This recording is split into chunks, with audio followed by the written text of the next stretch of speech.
नमस्कार, आपके साथ मैं हूं लावनी विनीत और आप लगातार देख रहे हैं हाजी इकबाल के खिलाफ हमने जिस तरह से मुहिम छेड़ रखी है। हाजी इकबाल के एक एक काले कारनामे को हमने आपके सामने रखा है।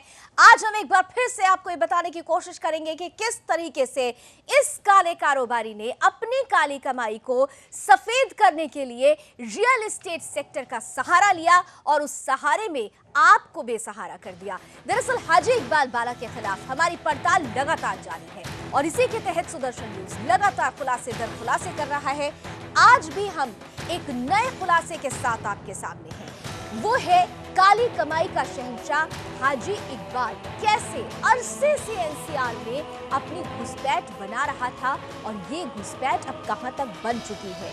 कैसे सुदर्शन न्यूज के खुलासे से घबराकर मुखौटा कंपनियों से अपने जुड़ते हुए तार को मिटाने की भरसक कोशिश में हाजी इकबाल बना हुआ है, जुटा हुआ है। आज हम इसका भी खुलासा करेंगे और इसी के लिए कंपनियों की वेबसाइट से अहम जानकारियां हटा दी जा रही है जिसे हमने अपने एनालिसिस में पकड़ लिया है। जैसे एएमबी ग्रुप की वेबसाइट से 22 एकड़ में बनने वाली कमर्शियल प्रोजेक्ट की जानकारी को पूरी तरह से हटा दिया गया है। ऐसा क्यों किया गया है, इसकी जानकारी भी हम आपको अगले पार्ट में देंगे और सुदर्शन न्यूज इकबाल के इस चालाकी को पूरी तरह से नाकाम करेंगे।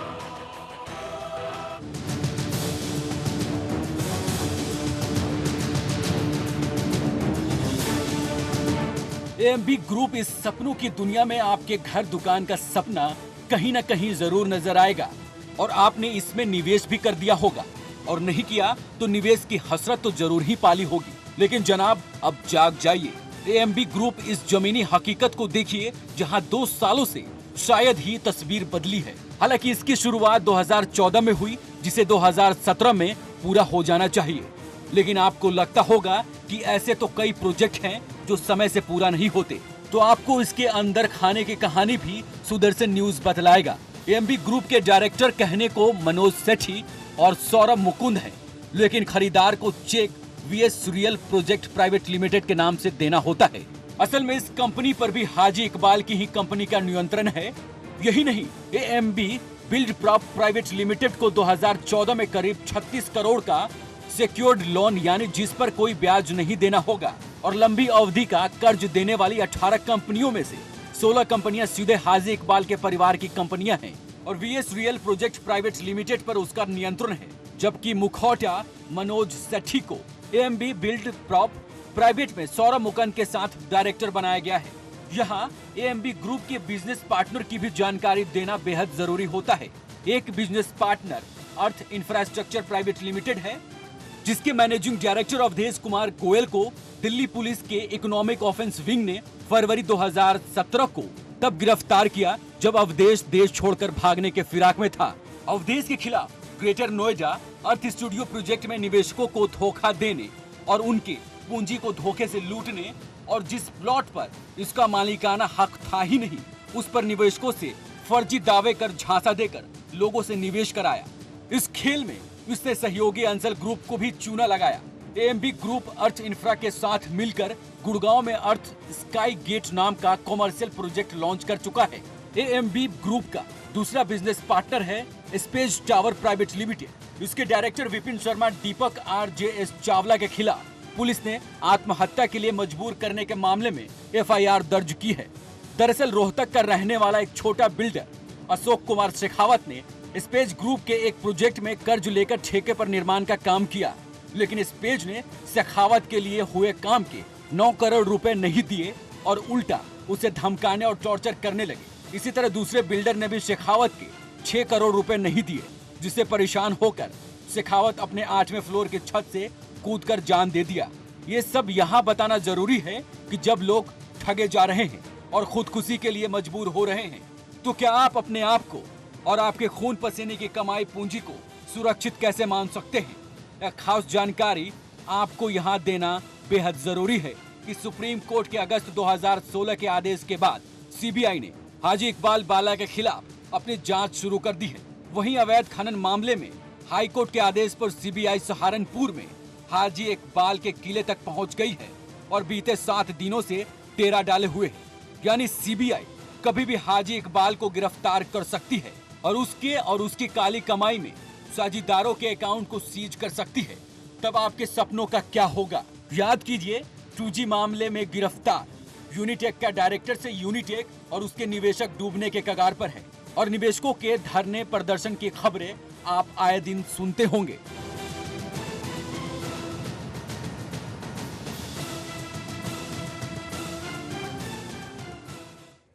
तो आपने इस पूरी रिपोर्ट में देखा कि किस तरीके से अवैध खनन से राजस्व और पर्यावरण को लूटने वाले हाजी इकबाल बाला ने आम लोगों के खून पसीने की कमाई को लूटने की पूरी शातिर तरकीब निकाल ली है। ये तरकीब है आपके सपनों के घर दुकान पर डाका डालने की। सुदर्शन न्यूज ने पहले ही आपको ये दिखाया था कि कैसे हाजी इकबाल अपनी काली कमाई को सफेद करने के लिए 111 फर्जी कंपनियां बनाकर बकायदा मनी लॉन्ड्रिंग कर रहा है और कैसे मुखाटा कंपनी बनाकर रियल एस्टेट में घुसपैठ कर चुका है। अब आपने देखा कि हाजी इकबाल के शातिर दिमाग की चाल किस तरह से गुड़गांव यानी गुरुग्राम में कामयाब होती हुई नजर आ रही है और तेजी से तरक्की करते गुरुग्राम में इकबाल बाला ने AMB ग्रुप नाम की मुखौटा कंपनी बना डाली है, जिसके प्रोजेक्ट करीब 32 एकड़ में फैले हुए हैं। इस समय AMB ग्रुप ने mall, corporate park, commercial hub सब कुछ बनाने का दावा किया है, जिसमें NCR के कई लोगों ने निवेश भी कर दिया है। तो आप देख रहे हैं कि किस तरीके से हाजी इकबाल पूरी चालाकी के तहत पूरी तरकीब से आगे बढ़ रहा है, लेकिन शायद वो भूल गया था कि सुदर्शन न्यूज की पैनी नजर उसकी हर एक चालाकी पर है। मेरे साथ इस वक्त सुदर्शन न्यूज के इनपुट एडिटर अश्विनी त्रिपाठी जी जुड़ चुके हैं। अश्विनी जी, बहुत बहुत स्वागत है आपका। और जिस तरीके से ये पूरा खेल चल रहा है, किस तरीके से ये समझा जाए कि एक मेन कंपनी से शेल कंपनी बनाई गई और सपनों के घरों को लूटने का काम किया गया, आपकी रिपोर्ट कैसे आगे बढ़ी? देखिए लॉनी, करीब 6 ऐसे प्रोजेक्ट हैं जो AMB ग्रुप के गुड़गांव में चल रहे हैं और काफ़ी बड़ा प्रोजेक्ट है। एक 88 सेक्टर 88 में है, 92 में है, 37D में है और 88 में 2 हैं और 114 में है और 45 में है। ऐसे प्रोजेक्ट हैं और आपको ये सब AMB ग्रुप के प्रोजेक्ट हैं। और AMB ग्रुप में एक बार बार एक कंपनी का नाम आता है जिसके नाम से चेक, जितने भी बायर्स होते हैं उनके नाम से, उसी कंपनी के नाम से चेक बनाया जाता है, वो VS realtors real projects private limited. लेकिन इस कंपनी में जो आप देखेंगे, इसका जो करीब 8 करोड़ का शेयर है, 816 करोड़ का जो शेयर है इनका, वो AMB होम्स प्राइवेट लिमिटेड को जाता है और net agro food private limited को जाता है। ये दोनों ही हाजी इकबाल की कंपनियां हैं और ये दोनों कंपनियों पे जो कंट्रोल है वो गिरीशाव कंपनी प्राइवेट लिमिटेड कंट्रोल है, जिसमें हाजी इकबाल और उसका भाई उसका बेटा वाजिद अली, नसीम उसका नौकर और मोहम्मद जावेद उसका बेटा, ये है इसके मालिक। यानी यही सारे हाजी इकबाल ही इसको कंट्रोल कर रहा है। और जब हम इसके और आगे जाते हैं, देखिए VS रियल्टर्स का प्रोजेक्ट अपनी एक अलग एंटिटी है। इसके शेयर कैसे लिए हैं वो हम आपको अगले पार्ट में बताएंगे, लेकिन ये पूरा खेल कैसे चल रहा है ये देख के हम खुद सकते में आ गए कि कैसे इस कंपनियों के शेयर, डिफरेंट कंपनियों के शेयर इन्होंने लेके रखा हुआ है। और अब जानकारी जो हमने पहले पड़ताल की थी, अब वो जानकारियां इनके वेबसाइट से गायब हो रही हैं धीरे धीरे। कई जानकारियां वो मिसिंग हैं। अब हम जब सर्च कर रहे हैं तो वो चीज़ें नहीं दिख रही हैं, यानी ये हमें फॉलो कर रहे हैं। हम जो दिखा रहे हैं वो जो कनेक्शन जो जुड़ रहा है उस कनेक्शन को ये चाह रहे हैं कि बीच से उसे गायब कर दिया जाए। और जो मनी ट्रेल जो हम पकड़ रहे हैं, कैसे कैसे इन कंपनियों में गया है जिससे मालिकाना हक बनता है और कैसे मनी लॉन्ड्रिंग करके उस कंपनी में डालते हैं और उस पर कब्जा कर लेते हैं और उसके सामने फ्रंट कंपनी मुखौटा कंपनी बना लेते हैं। तो इस मनी ट्रेल को वो ब्रेक करने की कोशिश कर रहे हैं जिससे कि हम उस तक न पहुंच पाए। निश्चित रूप से वो कोशिश कर रहे हैं कि हम उन तक नहीं पहुंच पाए, लेकिन शायद हाजी इकबाल और उनके तमाम गुर्गे भूल चुके हैं कि सुदर्शन न्यूज ने एक एक जांच, एक एक पड़ताल पर पैनी नजर बनाकर रखी है और यही वजह है कि हम आप लोगों को आगाह कर रहे हैं। जिन लोगों ने, अश्विन जी खास तौर से, मैं एडवोकेट प्रज्ञा के पास जाऊं उससे पहले अश्विन जी शॉर्ट में मैं चाहूंगी, जो लोग खास तौर से इसके प्रोजेक्ट में पैसे लगा चुके हैं, जो अब तक इन्वेस्ट कर चुके हैं, उनके लिए ये कितनी बड़ी खतरे की घंटी है? बिल्कुल खतरे की घंटी है, क्योंकि जो इसका करता धरता है, जिसका ब्रेन चाइल्ड, जिसके दिमाग में लगा हुआ है, जिसका पैसा लगा हुआ है, वो अगर CBI के रडार पर है, यानी सुप्रीम कोर्ट के आदेश के बाद मनी लॉन्ड्रिंग की जांच का आदेश मिल गया CBI को, वो रडार पर है और अवैध खनन की जांच CBI कर रही है, वहाँ पर सहारनपुर में है, तो निश्चित तौर पर इसकी गिरफ्तारी होनी तय है। क्योंकि अवैध खनन का मामला चाहे 1 करोड़ भी आता है तो भी इसके मामले में आएगा, जबकि 10,000 करोड़ का मामला है पूरा, ये जो इसने काली कमाई की है। तो ये जब गिरफ्तार होगा तो इसकी सारे अकाउंट, सारी कंपनियां जो इसकी फर्जी शेल कंपनियां हैं उससे जुड़े हुए लोग गिरफ्तार होंगे, वो सारी प्रॉपर्टी वो सारी सीज कर जाएगी, क्योंकि यही प्रक्रिया होती है जांच की। बिल्कुल, और ऐसे में जिन लोगों ने रियल एस्टेट में हाजी इकबाल के प्रोजेक्ट में पैसे लगाए हैं उनके लिए ये कितना बड़ा नुकसान साबित होने वाला है, और हम इसी की पड़ताल लगातार कर रहे हैं और खुलासे बाकी हैं, लेकिन इस छोटे से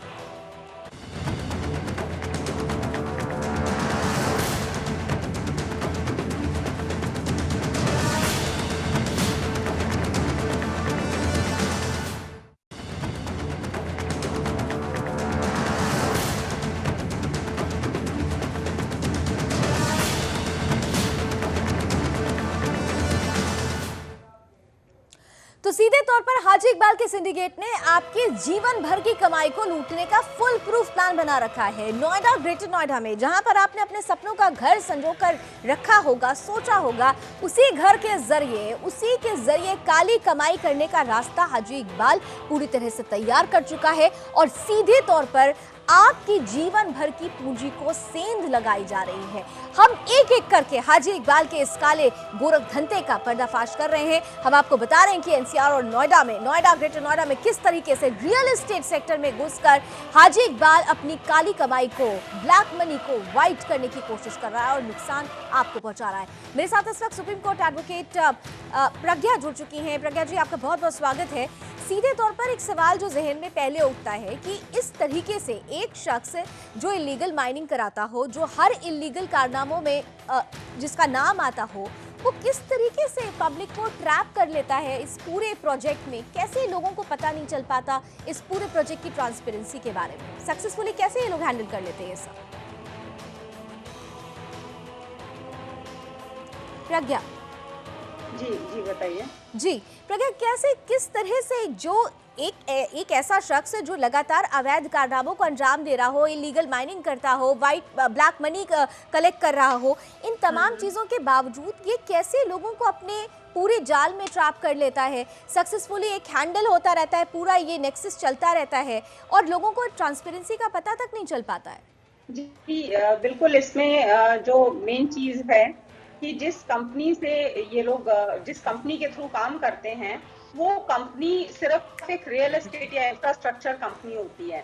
ये लोग कभी भी खुद सामने नहीं आते हैं या बायर्स को, जो निवेशक होते हैं, उन्हें तो पता भी नहीं चल पाता है कि इस कंपनी के प्रमोटर्स कौन है, इस कंपनी के बायर्स कौन है, डायरेक्टर्स कौन है, और सिर्फ कंपनी के नाम पे ये लोग पैसा इन्वेस्ट करते हैं। इन्हें साइट दिखाई जाती है, इनको सुंदर खूबसूरत मैप्स दिखाए जाते हैं जिसके बेसिस पे ये होता है, और कंपनी के प्रमोटर बेसिकली एक या दो डायरेक्टर्स सामने आएंगे जो ऑथराइज सिग्नेटरीज होते हैं कंपनी के, बट मेन प्रमोटर्स जिनकी मेजर शेयर होल्डिंग होती है वो सिर्फ आप जब एक्चुअली एमसीए में जाके चेक करेंगे या वेरीफाई करेंगे, इनकी रजिस्ट्रार ऑफ कंपनीज में सर्च करेंगे, तभी आप जान पाएंगे कि एक्चुअल प्रमोटर्स कौन है और किसकी शेयर होल्डिंग है इसमें। लेकिन लोगों को तो ये जानकारी मिल ही नहीं पाती है, क्योंकि इतना अंदर जाकर जो इन्वेस्टर होता है वो इतना ध्यान नहीं देता है, तो इनकी बिल्कुल इसमें इन्वेस्टर का ध्यान देना बहुत मुश्किल भी होता है।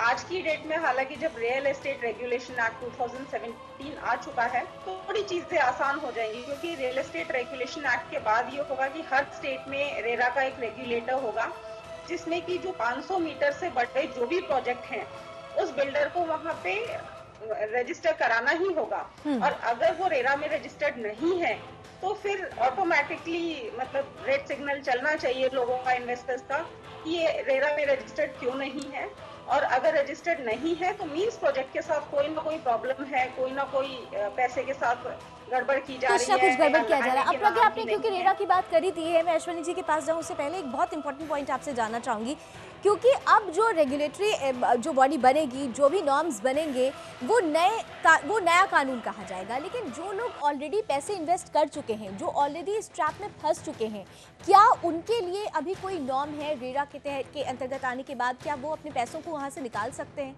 कैसे वो बचे? देखिए, प्रोविजंस तो है, लेकिन इसका डिटेल जो है वो प्रज्ञा जी बेहतर बता पाएंगे। प्रज्ञा जी, इस पे अगर आप कुछ रोशनी डालें तो। प्रज्ञा जी ये जाएंगे और उनको भी रेरा में रजिस्टर्ड किया था, हालांकि इसको कंप्लाई करना कहाँ तक पॉसिबल हो पाता है ये थोड़ी मुश्किलें हैं जो आगे आने वाले समय में ही पता लगेंगी, क्योंकि जो लोग पैसा ऑलरेडी डाइवर्ट कर चुके हैं इन्वेस्टर्स का और ऑलरेडी उसको दूसरे प्रोजेक्ट्स में या दूसरे बिजनेसेस में लगा चुके हैं, वो 70% पैसा इसमें पर्टिकुलर अकाउंट में कैसे लाएंगे, ये देखने वाली बात होगी। लेकिन पुराने प्रोजेक्ट्स भी रेरा में आएंगे और जो पुराने लोग ऑलरेडी धोखाधड़ी कर चुके हैं वो अपने कंज्यूमर कोर्ट्स में जा सकते हैं, FIR भी करा सकते हैं प्रमोटर्स के खिलाफ इस धोखाधड़ी की। जी प्रज्ञा जी, एक सवाल जरा जानना चाहूंगा मैं।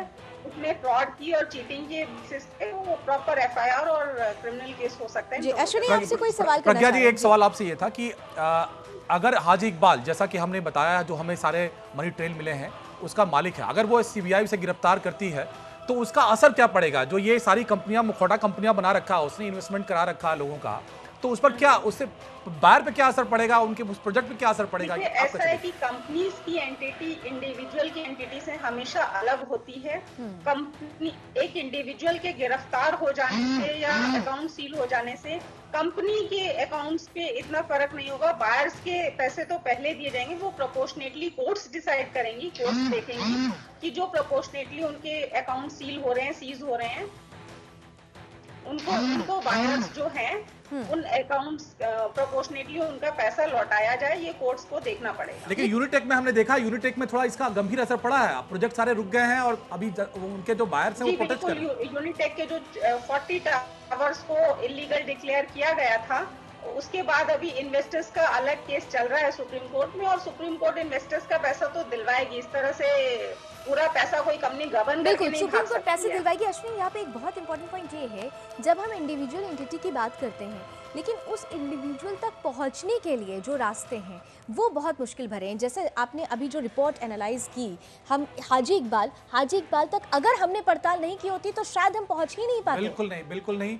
और इतने हेज हैं, इतने मेज कह सकते हैं, इतने मेज जी क्रिएट किया बिल्कुल, ये जो मेज बनाया गया है, ये जो पूरी कॉन्स्पिरेसी और ये सिंडिकेट जो चलता है, ये कंपनी के गार्ड में इसीलिए चलता है कि इन लोगों को इस तरह से फंसाया जा सके, इन्वेस्टर्स का पैसा लूटा जा सके और गवर्नमेंट को काफी स्ट्रिक्ट लॉज बनाने होंगे और ऐसे लोगों के खिलाफ अगर एक्शन नहीं होता है और इनको बकायदा क्रिमिनल एक्शन, जेल और ये सारी इनकी प्रॉपर्टी सील नहीं की जाती हैं, तब तक आगे आने वाले समय के लिए भी इन्वेस्टर्स के लिए काफी मुश्किल भरा हो सकता है। ठीक है, मैं प्रज्ञा आपके पास आऊं, उससे पहले हम जिस तरह से आपको बता रहे हैं कि कैसे आपके पैसों पर हाजी इकबाल के सिंडिकेट की नजर है। NCR के नोएडा और ग्रेटर नोएडा के कई प्रोजेक्ट में हाजी इकबाल शेयर के जरिए मुनाफे की कमाई कर रहा है। एक प्रोजेक्ट की पड़ताल में सुदर्शन न्यूज पूरी तरह से सख्ते में आ गया। दरअसल हाजी इकबाल के सिंडिकेट से आपके जीवन भर की कमाई को लूटने का फुल प्रूफ प्लान बना लिया है। आप खुद इस रिपोर्ट को जरा ध्यान से देखिए और समझिए किस तरीके से आपकी गाड़ी कमाई अब खतरे में पड़ चुकी है।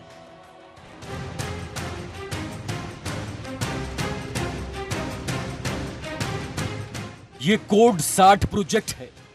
निर्जल जले हुए पौधे और इकलौते ऑफिस के चारों तरफ उग आए जंगल आपके सपनों के टुकड़े और लूटने की केवल गवाही ही नहीं देता, बल्कि इसके पीछे की साजिश को भी एक पल में आपकी आंखों के सामने ला देता है।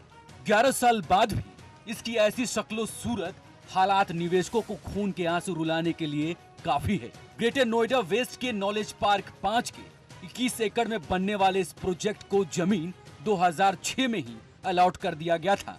इस प्रोजेक्ट को लॉन्च करने वाली अल्ट्राटेक कंस्ट्रक्शन प्राइवेट लिमिटेड यानी UTC के दावों की माने तो अब तक यहाँ एक विश्व स्तरीय सुविधाओं वाला business centre, techno centre, mall, multi storey commercial centre, villa, आलीशान 7 स्टार होटल बुलंदियां छू रहा होता और ये बिजनेस हब नोएडा की शान होता।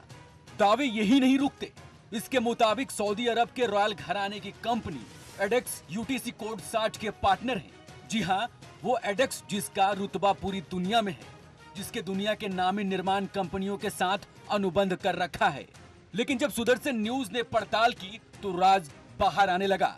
सऊदी अरेबिया के एडेक्स कंपनी के वेबसाइट पर जब हम गए तो हमें UTC कंपनी या उसके साथ पार्टनरशिप की कोई जानकारी नहीं मिली। मुद्दा ये है कि क्या UTC का ये सफेद झूठ लोगों को झांसा देकर इस प्रोजेक्ट में फंसाने का था। वही बड़ी मुश्किल से हम UTC कंपनी की जानकारी हासिल कर पाए और सबसे ताज्जुब की बात यह है कि इस 4000 करोड़ के प्रोजेक्ट की कंपनी का अपना कोई वेबसाइट तक हमें नहीं मिला। यहाँ तक कि ये रियल एस्टेट डेवलपर्स का संगठन क्रेडराई का भी सदस्य नहीं है। यानी बड़ी मुश्किल से हम ये जान पाए कि इसका एक डायरेक्टर रतन सिंह है, बाद में 2 और डायरेक्टर उमर जमशेद और तीसरा तस्नीम अजहर का नाम भी हमें मिल गया। लेकिन जब हमने और गहनता से पड़ताल की तो हम भी सकते में आ गए। दरअसल रतन सिंह साहिबाबाद के एक छुटभइये बिल्डर हैं जो जमीनों को हड़पने के लिए बदनाम हैं। वही उमर जमशेद और तंसीम रियल एस्टेट के बेहद बदनाम दलाल हैं जिन्होंने River Builders, Rosebull Buildtech, Woodhill Homes, JR Realcom और टाइकून इंफ्राकॉन सरीखी कंपनियां बनाई और अचानक सीन से तब गायब हो गए जब डील में गड़बड़ी सामने आई। यानी इनका कंस्ट्रक्शन के नाम पर तजुर्बा नील है लेकिन धांधली में अव्वल है। अब सवाल ये उठता है, ऐसे बदनाम शातिरों को ही हाजी इकबाल ने क्यों चुना? तो जनाब, यूटीसी कोड 60 प्रोजेक्ट का करीब 11 सालों बाद मौजूदा हालत इसका जवाब दे देगी। जब निवेशकों के सपने खाक हो गए और बिल्डर नदारद। आपको एक बार फिर याद दिला दे कि यूटीसी कोड 60 प्रोजेक्ट का असल मालिक हाजी इकबाल है और ये डायरेक्टर है उसका मुखौटा।